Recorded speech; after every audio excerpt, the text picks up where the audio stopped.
listening to Tassie Encounters Moments on Faith FM, and we're coming to you from Tasmania, right across Australia. Each weekday at 9 a.m. you can hear what the Bible says about past, current and future events. You can learn how to study the Bible more effectively. You can get to know who God is, why we're here and where we're going. And you can experience personal encounters with Jesus.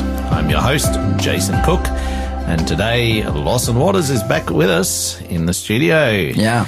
We haven't actually mentioned the title that we've given this program this week. It's called Racing Through Life. Yeah, that's right. There's a reason why we called it that. But anyway, Racing Through Life, we've been talking about your life journey, a bit about your upbringing, where you lived when you were younger, how you got into motorcycle racing. And in our previous episode, we looked at the time you spent in Europe. Yeah. How long altogether were you in Europe? So I was in Europe full time for 2 years. Yeah. From when I was 12, I was going over to Europe at least once or a couple times a year for events because I was winning Australian championships, and then that qualifies you for, some world events and that kind of thing. But yeah, from when I was 15, I moved over there full time to race in the under-21s World Championship. So I was still quite young. Yeah, so young guy. The decision by my family, I was doing some distance education while I was over there, but essentially, I actually, that year, there was quite a bit of work that I missed, but all the work that I was handing in was pretty competent, and the distance education school said, hey, Lawson, you need to... we'll pass you through to year 11. So that was when I was 15 turning 16. When I was 16 turning 17, coming into that year, they're like, hey, we'll pass you through to year 11 because we know that you're able to do it, but you have to do the work. You actually have to do something. And at that point, I just sent them back my contract. And I was like, hey, I don't need to be at school anymore. So the decision was essentially made. I left school, and that was because my whole time, all of my time, we were talking about this yesterday, all of my time was devoted to this dream of motorbike racing. And that's what it required. To be able to win, to be able to be the best, you have to give it everything, truly. And, you'd be in those hot, sweaty summer runs or summer cycle. I had a training partner. It was one of my teammates. He was from Switzerland, and he would come and live at my place in Spain. And we would just train together. And it was just I remember just sitting down and would hype each other up, to go on these runs and stuff, because it would, especially over the summer break, and it's so hot. We lived in Cartagena. It's 40 degrees, by 10 a.m. And we're hyping each other up. We'd go running really early, but we'd be like, man, if we don't do this, we'll never win. And that was the mentality. If you're not willing to get out there and do what it takes, you'll never make it. And so that's a mentality that I had. So clearly you had this mindset of making it to the top. That's right. You weren't half-hearted about this. That's right. And the reason that mindset is needed is because it's very difficult to make money in sport, particularly motorbike racing. Unless you're at the top, you make nothing. That's right. So in motorbike racing as well, having such a high cost, being, so the motorcycles I was racing while I was over there, the base price for a Moto3 bike at the time was about 200,000 euros. Plus the team, plus the maintenance, plus everything.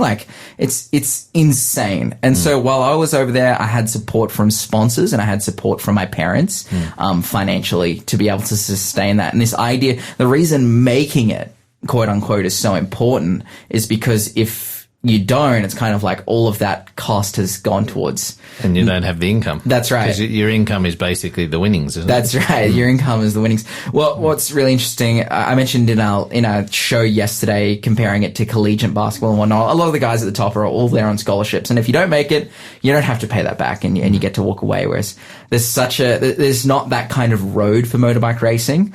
And so that means there's a high cost. Someone has to pay. And for me, it was sponsors and my parents. My second year over there, I mentioned in yesterday's show, I'd started to, I'd made a bit of a jump. I'm hanging around in the start of the points. So the top 15 gets points. From 15th place through to first, it gets points, and I'm starting to get towards the points. You said you'd got to sort of in the top 5. Oh, is that right? I'd done a test at the end of the year for a new team that I did times that would have put me in around the top 5, which is if you can sit there for a year, top 5, top 10, top 5, you can get drafted up and get paid. to race full time. And so that was the goal. That was the goal going into my third year. I rode a new bike. I rode for a new team in this test, and I'm like, okay, that's what I'm going to do.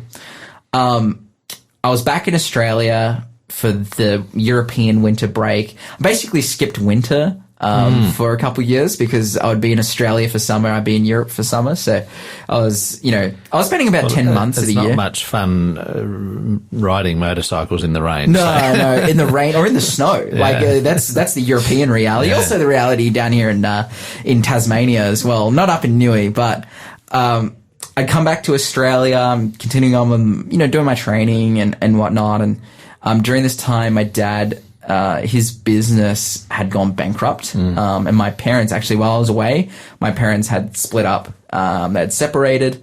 And then as I'm come back, it was kind of like the last nails in the coffin were being put into his business, which was a business at one point turning over, over like between $10 to $50 million a year, a turnover for the business. And he's taking, a decent chunk of money out of that. And so again, doing well. That's what I said in the Monday show.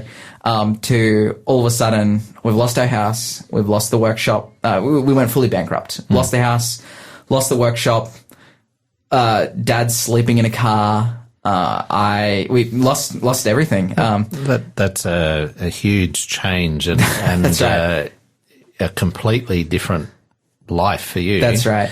How did you deal with that? So, well, it wasn't only just so my dad's financials falling through. I also had some sponsors who fell through as well. And so it kind of made the situation where not only could I not raise the capital to do another year in Europe, but I didn't have access to anything in Australia. It was just before the season started as well. So all the rides and all the slots and spaces are already lined up. There's nothing else to really get into. And essentially at that point, my motorcycle career had stopped in its tracks. And not necessarily walking into the situation of, oh, hey, I didn't get to go and be a pro motorbike racer, but, I can, rely on my family and their support to pivot into something. It was, now, my dad lives in a car and, my mom is living in a 1-bedroom apartment with my little sister while she finishes her schooling. And, my 2 older sisters were out of the house at this time. But yeah, the situation I come into was, losing the house and then living with my older sister. And this situation for me, it was pretty heartbreaking, kind of losing that dream.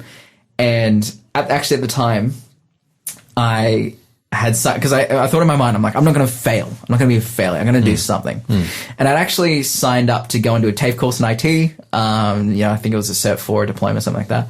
And when it signed up, was doing that course. Eventually TAFE was like, hey, you need to pay for this. I'd been trying to get it covered by Centrelink because we're literally going through bankruptcy. And Centrelink was like, hey, we actually, you guys have too many assets. Your family has too many assets in their name for us to give you any money. All of those assets were being liquidated by the bank. So literally nothing, literally no money to do anything. And then I couldn't even go to TAFE. I'd gotten a job at a Domino's, but at this point in my life, I was actually riding the pizza scooter, which is so ironic. Basically at this point in my life, I felt like the dream that I had for my future, it was over. It was over. And not only that, the very difficult, my parents' breakup was incredibly messy. And I started to think hey, if there's no path for me forward, I couldn't see it. I was 17. I couldn't see a path forward. I couldn't, and I really felt like I'd failed. I was a failure. And at that point, the feelings of disappointment and depression and those kinds of things really started to sink in. And eventually around March, I think, no, more so April 2016, I had attempted, and it was a really heavy thing. It was a heavy time. My family found out. I was really struggling with depression and self-harm, alcoholism, and then attempting. And my parents found out, and they decided to commit me into hospital. I was in hospital for about 6 weeks being treated. I was on suicide watch and taking medication, being medicated, being looked after by the hospitals. It was a good time in terms of it was a good place to land, having gone through all of that and the risk that I was to myself at the time. It wasn't necessarily a good time, but it was a good place to land. But during that time, at my lowest, my sister had started dating a Christian guy who she's not married to. Praise the Lord. They've just had a kid. Awesome. She was dating this Christian guy. She wasn't a Christian. He was a Christian. He was a bit backslidden, but then he's like, hey, we should start going to Bible study. And so they're going along to a local Bible study. And at this Bible study, at the end of this Bible study, my sister, non-believer, sitting here in this Bible study, at the end, they say, hey, does anyone have something that they want to pray for before we finish up? And my sister put her hand up and she said, look, I really want to pray for my little brother. He's going through a really difficult time right now. And I'm scared that I might lose him, that we might lose him. I'm really scared for his life. And this is while I'm in hospital. And these Christians, they got together, they laid hands on my sister and they prayed. And they prayed a prayer that essentially went like this. They said, Lord, come into Lawson's life in a powerful way and bring him to the place where he is living for you, where he is living to do your will, where he's living to serve you. This is the prayer that they prayed. And now I'm in hospital at this time, again, going through suicide watch, being medicated, all this stuff. And eventually I was let out of hospital. I left hospital, moved back in with my oldest sister. And it would be the next day that I would end up meeting two young Christian girls in their 20s. And they would be through them, I would be led to Jesus, which we'll talk about tomorrow. So awesome. Yeah. That's a story. I'm getting emotional just listening to it. Yeah. Hey, praise the Lord. It's amazing, isn't it, how sometimes God brings you to your lowest point in order to save you. Absolutely. I needed it. I needed to go through that. And it was actually through that where I really eventually would see the love of God. But we're going to talk about it tomorrow. No, not too many spoilers. Heavy times. And look, as well, I've talked about some heavy stuff this morning. 131114 is the Lifeline number if this is particularly heavy or triggering for you. But yeah, look, I'm sharing my story this morning and I'll be sharing it this week because I want to show you guys, hey, Jesus can do a work in your life. And that's what's happened for me. Hey, what is our book giveaway, Jason? Our book giveaway is A Pause for Peace. This is by Clifford Goldstein. What God's gift of the Sabbath can mean to you. A recession grips this country, one that has nothing to do with money. It is bankrupting our home lives, depleting our personal energy reserves, and eroding our devotion to God. This is a recession of time. In this book, Clifford Goldstein identifies the Sabbath, a day of rest, as God's recovery plan for this devastating recession.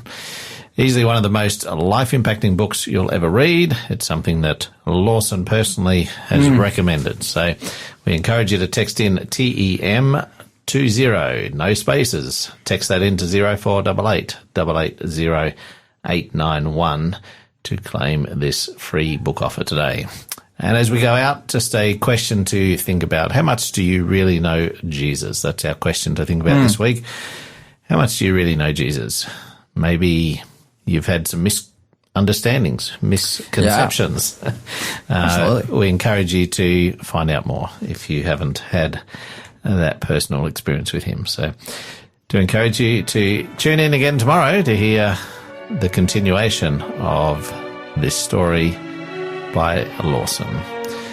This song as we go out is My Cathedral by Chris Rice. Childhood playing in the deep woods, stomping through the creek and feeling oh so much alive. We're camping in the forest, we join the cricket chorus and hum our songs of gratitude around a crackling fire. And out here in the stillness, I found my house of worship with column trees and canopy of stars. Here in my cathedral,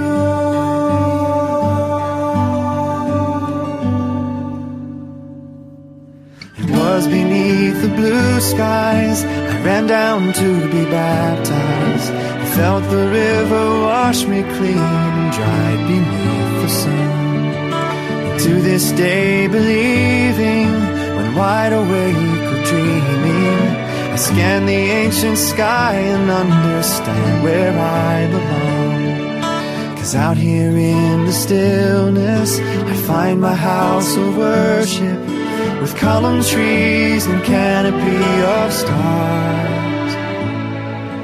Here in my cathedral,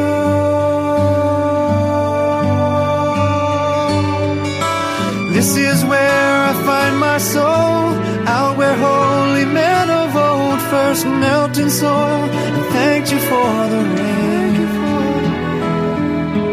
Wrote the psalms that fill the air, herald angels sang their prayer out beneath your darling constellations. So let me off and wander in robin song and thunder, surrounding me with stained glass leaves that change with every breeze. And out here in the stillness, I'll find my house of worship, with column trees and canopy of stars. Here in my cathedral,